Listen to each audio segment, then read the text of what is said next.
Buenas tardes a todos desde Boston. Quiero agradecer a los profesores Lori Lomas, José Antonio Masotti y Gladys Flores su ingente esfuerzo para llevar a cabo este congreso vallejiano y sobre todo en las condiciones en las que nos encontramos. Hoy voy a hacer un estudio comparativo de una versión preliminar de un poema de Vallejo con la versión definitiva. Empezaré por leer el poema. El título, por cierto, de mi presentación es En el taller de Vallejo, segunda parte. Leo el poema. Terceto autóctono. El puño labrador se aterciopela y en cruz en cada labio se aperfila. Es fiesta, el ritmo del arado vuela y es un chantre de bronce cada esquila. Afílase lo rudo, habla escarcela. En las venas indígenas rutila un yarabí de sangre que se cuela en nostalgias de sol por la pupila. Las palias, aquenando hondos suspiros, como en raras estampas seculares, enrosarían un símbolo en sus giros. Luce el apóstol en su trono luego, y es entre inciensos, cirios y cantares el moderno dios sol para el labriego. Segundo, echa una cana al aire el indio triste, hacia el altar fulgente va el gentío, el ojo del crepúsculo desiste de ver quemado vivo al caserío. La pastora de lana y yanque viste con pliegues de candor en su atavío, y en su humildad de lana heroica y triste, copo es su blanco corazón bravío. Entre músicas, fuegos de bengala, solfea un acordeón, algún tendero da su reclame al viento. ¡Nadie iguala! Las chispas al flotar lindas, graciosas, son trigos de oro audaz que el chacarero siembra en los cielos y en las nebulosas. 3. Madrugada. La chicha al fin revienta en sollozos, lujurias, pugilatos, entre olores de urea y de pimienta, traza un ebrio al andar 1000 garabatos. Mañana que me vaya, se lamenta un Romeo rural cantando a ratos. Caldo madrugador hay ya de venta y brinca un ruido aperital de platos. Van 3 mujeres. Silba un golfo lejos, el río anda borracho y canta y llora. Prehistorias de agua, tiempos viejos.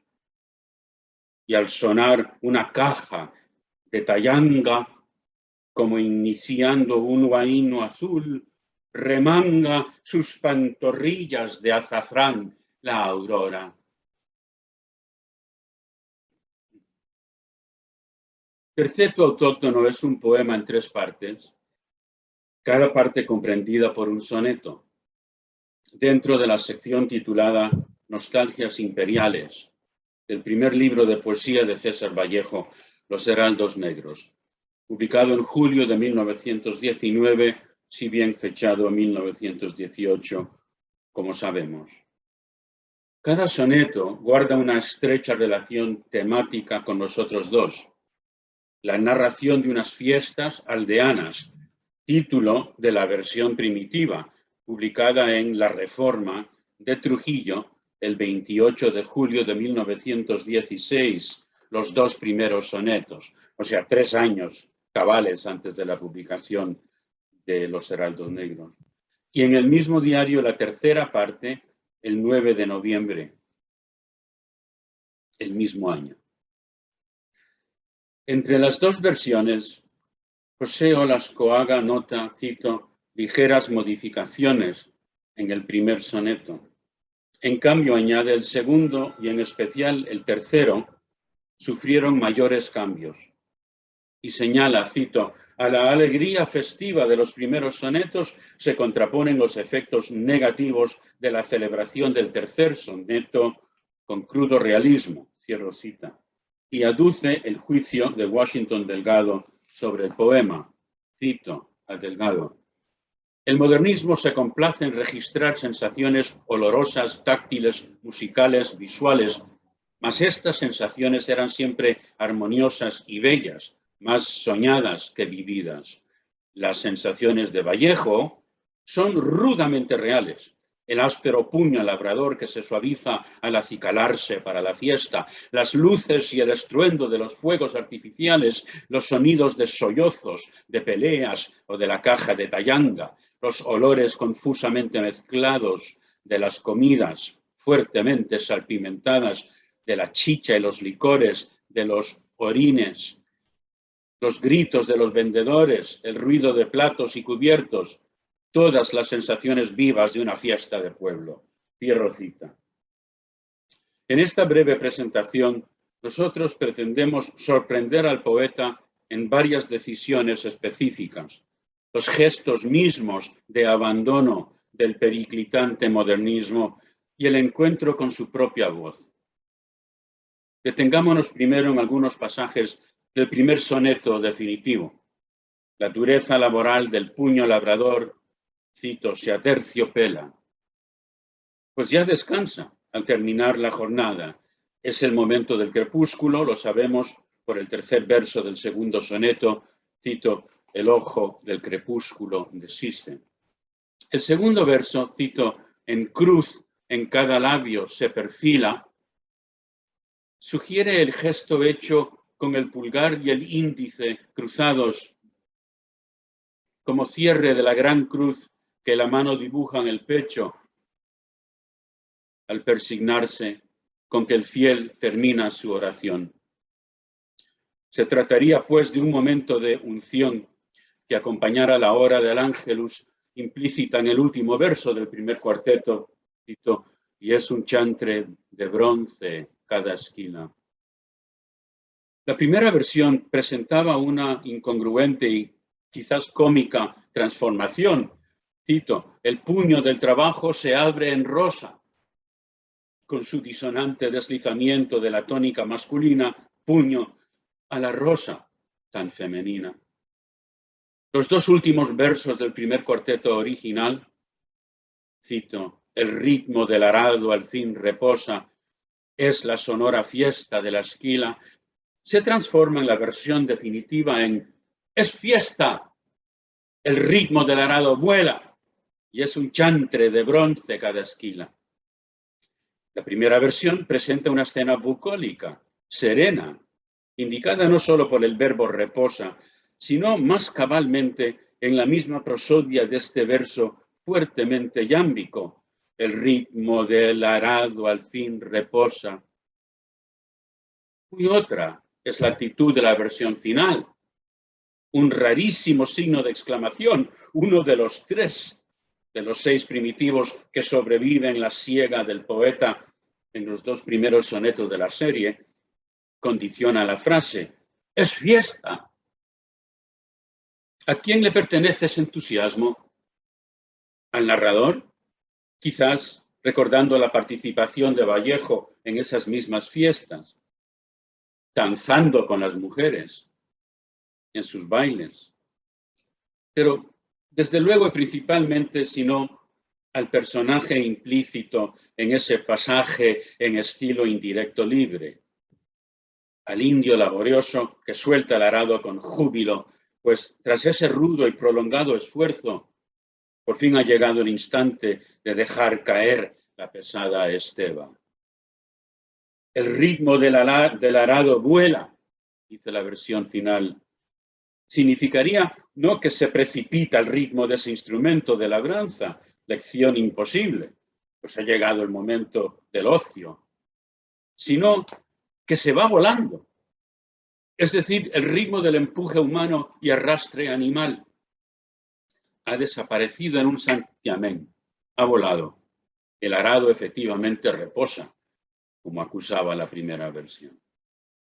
La expresión redundante original es la sonora fiesta de la esquila, pues ¿qué ha de hacer la esquila sino precisamente sonar?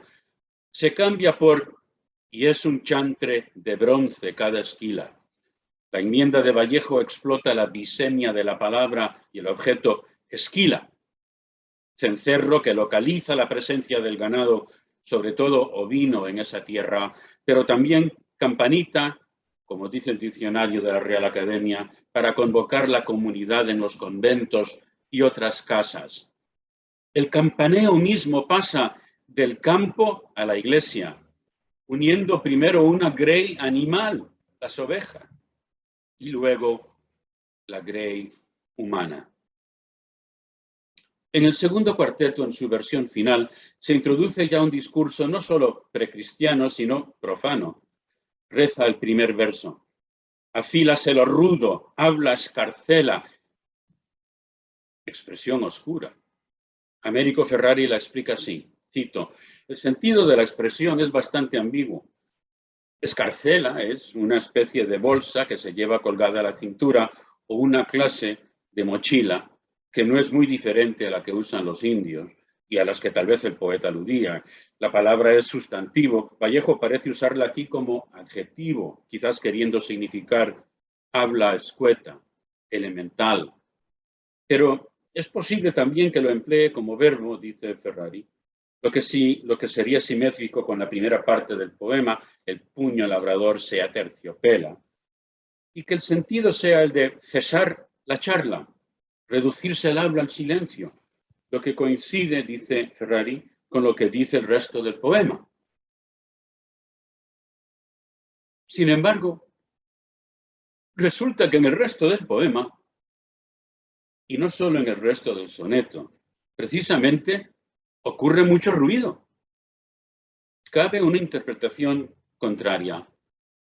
Ya no encerrar el habla en una escarcela, sino que la escarcela ella misma hable, exteriorizando su contenido, soltando sus monedas, precisamente esas que han de acudir al reclamo de aquel tendero que en el primer terceto del segundo soneto da su reclame al viento. ¡Nadie iguala! Y conste que grita en voz tan alta que su palabra goza del privilegio de caracterizarse con un signo de exclamación.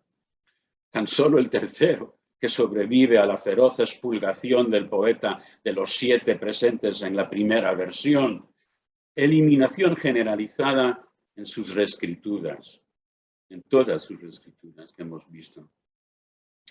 El segundo cuarteto de este soneto articula un conflicto de culturas, la española, católica, y la de las, cito, las venas indígenas, cito, las nostalgias del sol, que no puede ser otro que el incaico, simbolizado por el astro dominante, pueblo evocado en la primera versión como una gente vencida que, cito, solloza sus nostalgias de sol, cierro cita, pero en la definitiva desaparece ese sollozo, sustituido por el menos enfático y menos derrotista nostalgias de sol, hallanos. La tercera estrofa, primer terceto, pues, del soneto, versa sobre el canto, las pallas aquenando, flauteando, diríamos, hondos suspiros cuyo sonido curvo sugiere la rosa. Sus pétalos envueltos, cito, enrosarían un símbolo en sus giros. En la primera versión brilla el convencional oro y aún el cielo es galardonado con el tópico temblor de las estrellas. Ambos rasgos de esa primera versión, de esa original versión, eliminados posteriormente. Finalmente, la cuarta estrofa nos lleva a la iglesia, donde ambas versiones coinciden en idéntica expresión para designar el fundamental sincretismo cultural del pueblo santiaguino al llamar al apóstol Santiago, sin duda, el moderno dios sol para el abriego.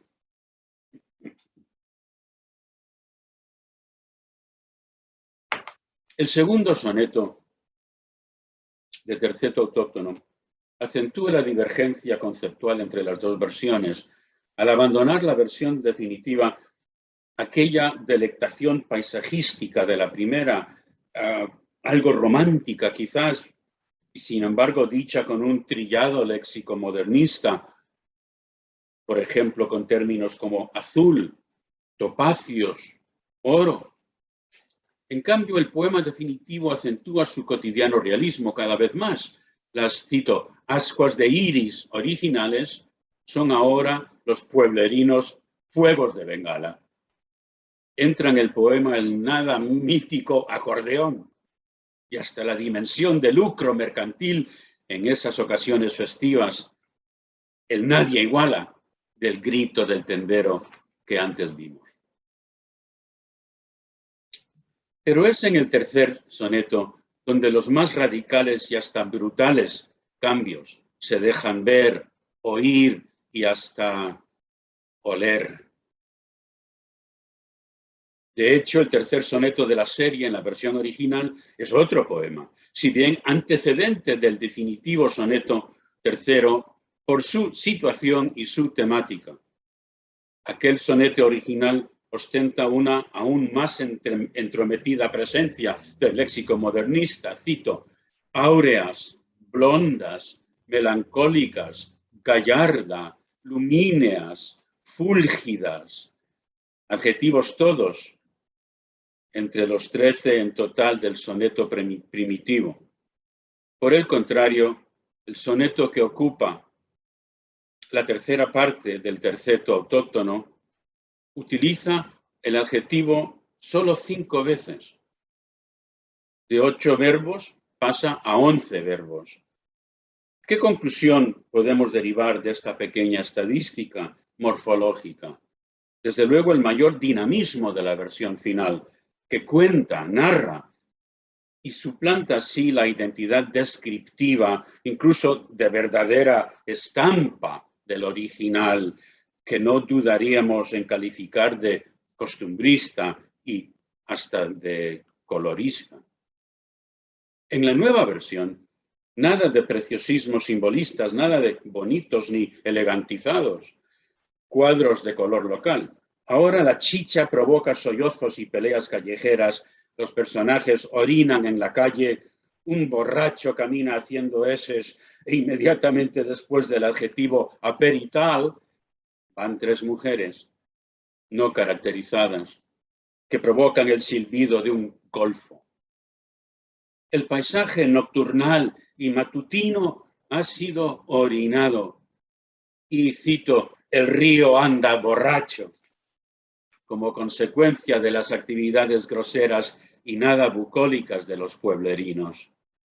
¿Cómo no recordar aquel Hudson que se emborracha con aceite del Lorca neoyorquino? Finalmente, la aurora en la tradición homérica de rosados dedos. Aquí, en el poema de Vallejo, se remanga sus pantorrillas, cito, en gesto totalmente vulgar y expeditivo, quizás para no mojar el borde de su peplo con las diversas humedades que pudiera ofrecer aquel suelo.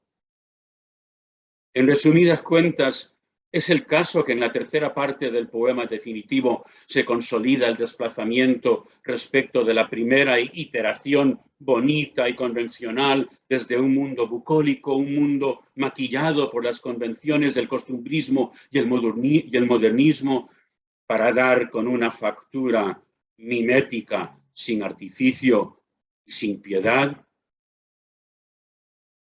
quizás sin aquel artificio ya epigonal del fin del siglo, pero no sin piedad. Todo lo contrario. Precisamente en esos seres humanos, demasiado humanos, reside su fragilidad y su desafío.